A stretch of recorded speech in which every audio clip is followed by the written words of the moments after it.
Not too long ago, Konami partnered with a bunch of YouTubers and had them reveal the entire set of Toon Chaos. All the reprints, all of the new cards, all the OCG imports, and trust me, I am well aware that many players have mixed feelings about the reveals from this set. Personally, I think the 10 new cards are really interesting. So there's 5 new Toons and 5 new Chaos cards, and in today's video we're only looking at the Chaos cards because they're the ones that I'm most interested in. For that original first impressions video, we only talked about the Chaos Creator and Chaos Space, which are 2 insanely powerful cards, but in today's video we're going to go over all 3 of the new monster cards, the 1 new spell card, and the 1 new trap card as well. First up, and I know we already talked about it, but I have some more insight, and that is the Chaos Creator. Now this is by far my favorite card out of the entire set. I cannot wait to pick up my playset. This is a dark level 8 monster, of course. It is a thunder monster, and it has 2300 attack points and 3000 defense. This card's on-field effect is very powerful, and it's also very easy to summon. That is a great combination to have on a big boss monster like the Chaos Creator. This thing cannot be normal summoned or set. It must first be special summoned from your hand by banishing 1 light and 1 dark monster from your graveyard. You've probably seen a very similar set of sentences on cards before. Things like BLS and Chaos Sorcerer read pretty much the exact same way. If you control this card that was special summoned from the hand, you can target 3 banished monsters with different names, special summon 1 of them, then place the rest on the bottom of the deck in any order. You can only use this effect of the Chaos Creator once per turn. Now, one thing I missed when I first read through this card was that it doesn't actually have to target 3 of your banished monsters, it can target your opponents as well. Keep in mind that because the Chaos Creator requires you to banish 2 monsters to bring it out in the first place, you're always going to be 2/3 of the way to that special summon effect whenever you summon it with its normal summoning condition. Almost every single deck banishes some cards. You know, there's a lot of different effects out there that banish themselves or banish other things, and the Chaos Creator can sort of take advantage of that in a really cool way. What I also like about this card a lot, and what I've enjoyed in my own testing, is that it doesn't put any restrictions on the card that you special summon. Obviously there's no restrictions on what you bring out, but even once it hits the field after being banished and then brought out with the Chaos Creator, you can still use its effects. You can still use it for synchro summons and Xyz summons and link summons, and that's really powerful. Being level 8 is also fantastic. There's a bunch of other good Chaos monsters that are level 8. Things like Blackluster Soldier, Envoy of the Beginning, as well as Chaos Dragon Legionnaire pair very well with the Chaos Creator. You can do some damage to your opponent on your main phase 1 and in your battle phase, and then in main phase 2 you can create some pretty powerful rank 8 monsters because so many of these Chaos monsters are level 8. I also really enjoyed how well this card fit with all the Thunder Dragon cards that we currently have. All of those are light and dark monsters. All of those want to be banished and they want to be recycled. This really is a really cool addition to the Thunder Dragon strategy. I also really appreciate that while the on-field effect of the Chaos Creator is a hard once per turn, which is probably for the best, that even if you draw multiple copies of the Chaos Creator, you're always allowed to keep special summoning them from your hand as long as you have cards to banish for their summoning condition. At that point, you will have banished 4 different monsters, giving you a bunch of things to choose from in terms of what you want to bring back to the field with your on-field effect, and that's really powerful. I think that one of the best parts about the Chaos Creator is that it only gets better the more Chaos monsters that you have access to, because it gives you more choices on what you want to special summon and more things to recycle back into your own deck. Next up, we have Chaos Daedalus. This is a very interesting retrain because Daedalus has actually been retrained a bunch of times. There's the original version, there's the Neo version from that really old water structure deck way back in the day, there was a Light Ray version, there was a Metaphys version, but this version is really cool. So this is a level 7 dark sea serpent monster with 2600 attack and 1500 defense. It cannot be normal summoned or set, must first be special summoned from your hand by banishing 1 light and 1 dark monster from your graveyard. Obviously the exact same summoning condition of many Chaos monsters, including the Chaos Creator.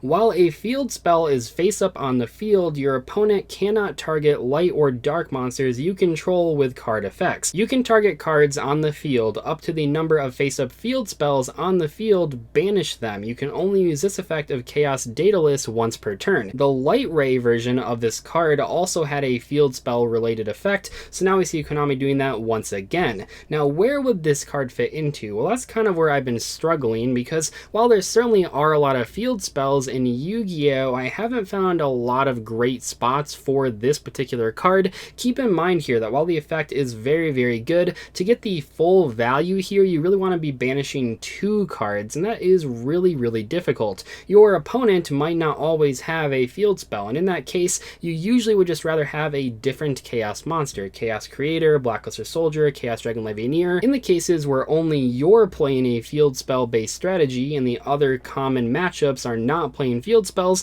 this thing actually isn't that appealing. Keep in mind though, it is a little bit better than things like Blackluster Soldier, even if only you control a field spell in some circumstances, just because it can banish any card on the field and not just monster cards, which could come in handy.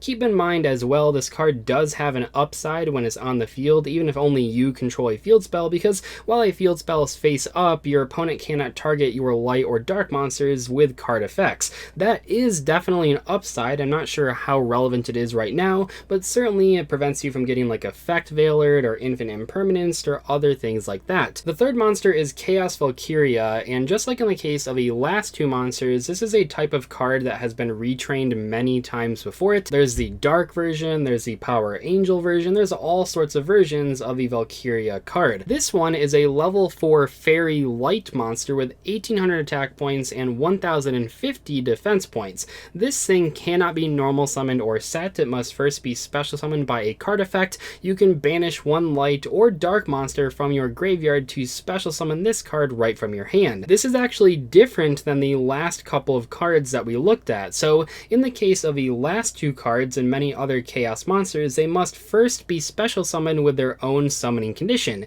In this case though, that's not how it works. While you can special summon it with its own effect, you also can just special summon it by any card effect if you want to, which is pretty neat. Also, the fact that you can banish a light or dark monster in your graveyard, not both of them or not one or the other, is really unique as well. This thing can fit into a lot of different strategies. If this card is banished, you can send 1 light or dark monster from your deck to the graveyard, but for the rest of this turn, you cannot activate cards or the effects of cards with the same name as that card. You can only use each effect of Chaos Valkyria once per turn. So this thing doesn't actually have an on-field ability, which might surprise a lot of people, but I actually think it's pretty good. In most cases, you are special summoning this card by banishing a light or a dark monster, whichever one you have in the graveyard, and then you're probably using it for a synchro summon or a link summon, or maybe even an Xyz summon in some rare cases. That's really good because once it's in the graveyard, you can very easily banish this card for any of your other chaos monsters, and then send a light or dark monster from your deck to the graveyard. By the way, I just want to mention here that the restriction for whatever card you decide to send only applies after you use its effect. It's only for the rest of the turn, not the entire turn, which is actually pretty useful. This thing actually reminds me of an upgraded version of Luna the Dark Spirit from Chaos Impact. Luna actually did see some competitive experimentation just as a free extender in any deck playing dark monsters. And this new card actually can be used in a very similar way, but also has some slight upsides. I'm not sure if this card will start seeing play immediately after the release of Toon Chaos. I know this card isn't super flashy, that's probably why many players are underestimating it, but personally I feel like this card might see competitive play sometime in the future. There's also a new spell card, Chaos Space, which is very, very powerful. This is probably the most talked about reveal of the entire set, and this is a really, really good card. It's a normal spell card that says, send 1 light or dark monster from your hand to the graveyard, add 1 light or dark monster that cannot be normal summoned or set from your deck to your hand with a level from 4 to 8 and with a different attribute than that monster. So basically, if you discard a light monster, you get to add a dark monster, and if you discard a dark monster, you get to add a light monster, and it's really, really good. There are a whole bunch of really powerful cards that you can add to your hand. The baby Chaos Dragons are part of a bunch of really crazy combos with Chaos Space. I know my friend Ricky has been working on some pretty insane combos in the Rocket strategy with this card and the baby Chaos Dragons, and so far it looks really, really powerful, but this card can search so much more than just baby Chaos Dragons. It can search almost any chaos monster you can think of. I mean, Blackluster Soldier, Chaos Creator, Chaos Dragon Legionnaire, and so much more. I mean, even stuff like Blue Eyes Alternative White Dragon can be searched by Chaos Space, so you can see how it opens up a lot of different combos. Furthermore though, you can banish this card from your graveyard, then target one of your banished light or dark monsters that cannot be normal summoned or set, place that monster on the bottom of the deck, then draw draw one card. You can only use each effects of Chaos Space once per turn. That last part looks kind of weird, I know, but I think right now most people are reading it to mean that you are allowed to use both abilities of this card in the same turn, but they are both hard once per turns. Simply put, if I had to pick one card from this set that had the highest chance to end up on the Forbidden and Limited list someday in the future, it would without a doubt be this card. This thing is insanely powerful. It is so good in so many different combo strategies. This one individual card actually might push Rockets back to the forefront of competition. It is that strong in that strategy, but even beyond that, it is just like one of the best pieces of chaos support that we've ever seen in recent memory. And finally, we have Eternal Chaos, the new trap card from Toon Chaos for a chaos-based strategy, and this is probably the weakest card of all 5 of the new ones. I will say I love the artwork of this card. I think Chaos Sorcerer looks really cool. Anyway, what is the effect of this card? Well, it says target one face-up monster your opponent controls, send one light and one dark monster from your deck to the graveyard whose combined attack is less than or equal to that monster's. Also, for the rest of this turn, after this card resolves, you can only activate one monster effect in the graveyard. You can only activate one Eternal Chaos per turn. What is there to say about this card? Well, I'll say this. Even if this card did not have the restriction of also for the rest of this turn after this card resolves, you can only activate one monster effect in the graveyard, it probably would still not be good enough, which is kind of funny to think about. But yeah, this seems like a really big miss to me. I mean, maybe they were afraid it would be too powerful just sending any light and dark monster from your deck to the graveyard without including that restriction. But to me personally, I'm just not seeing this card actually getting used in any competitive environment. That being said, maybe I'm missing something. Maybe I'll have to try it out a little bit more, but at least right now, I'm just not really finding any decks where I'd want to play Eternal Chaos. Anyway, that is my opinion on 5 of the 10 new cards out of Toon Chaos. The other 5 are all Toon cards, which maybe I can talk about in a future video. I'll see you guys later though. Thank you so much for watching today's discussion. Goodbye.